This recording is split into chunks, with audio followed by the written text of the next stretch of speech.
You're watching my show. You're not going to decide the next election. Either you're watching because you hate me or you're watching because you love me, but you know who you're voting for.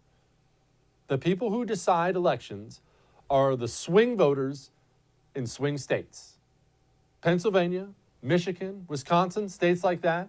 Voters who, listen to me, this is real, voters who voted for Barack Obama twice and then in 2016 voted for Donald Trump. And I can already hear what you're saying right now. Jesse, what are those people, idiots? Trump's nothing like Obama. Look, that's fine. I agree with you. I think it's crazy. I don't know why that person does what they do, but I know that person does do it. They do.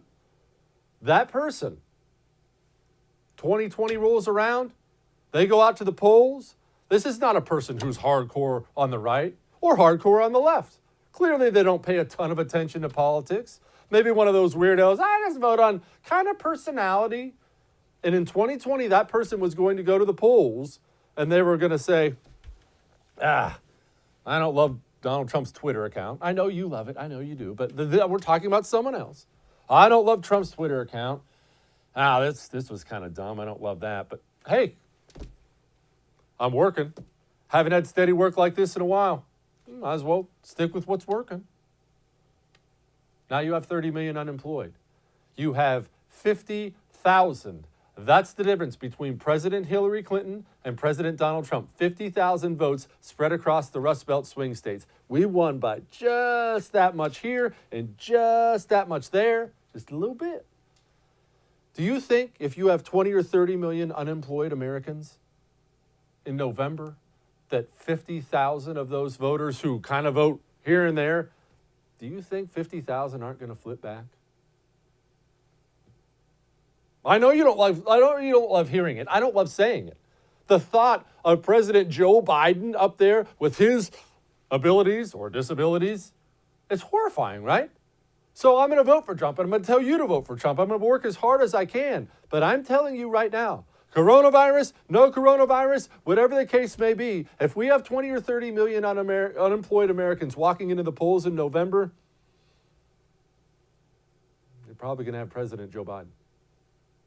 If that scares you or that angers you or you're Jesse, shut up. I'm not going to shut up. I'm not your mommy. I'm not here to tell you things that you want to hear. I'm telling you reality. And if that scares you, what I just said, and it should, we can't have that bumbling idiot walking in as president of the United States when we're hurting like this, then start letting Donald Trump know. Because clearly, somebody's not letting Donald Trump know. Somebody is not. He's finally, it seemed like, started to be like, okay, we got to get the economy going again. We know we have to get the economy going again. You know what? I'm going to instruct the governors, start opening up the states. Hey, governors, it's on your own. You just do what you want, and I'll support you. And finally, we have Governor Kemp come out in Georgia and say, forget about this May 1st crap. My people are hurting. They're unemployed. We're opening up my state. And what does Donald Trump do at the freaking press conference? This is what he does. But you know what? Maybe you wait a little bit longer till you get into a phase two.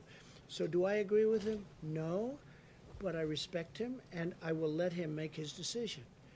Would I do that? No, I'd keep him a little longer. I want to protect people's lives, but I'm going to let him make his decision. But I told him I totally disagree. Are you freaking kidding me? I totally disagree? Well, I mean, yeah, he can do it, but I totally disagree. I mean, I like him. It's fine. But look, I want to care about, I want to protect people's lives. Guess he doesn't. You just slipped a knife into his back as president of the United States of America. And maybe it's all just about the lives at this point in time. Maybe it's Dr. Fauci.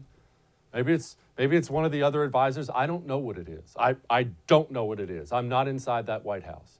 But I'm telling you, if you're a Trump supporter, and I am, if you're Donald Trump, if you're Donald Trump's advisors, if you're Donald Trump's relatives, you can all scream at me all you want.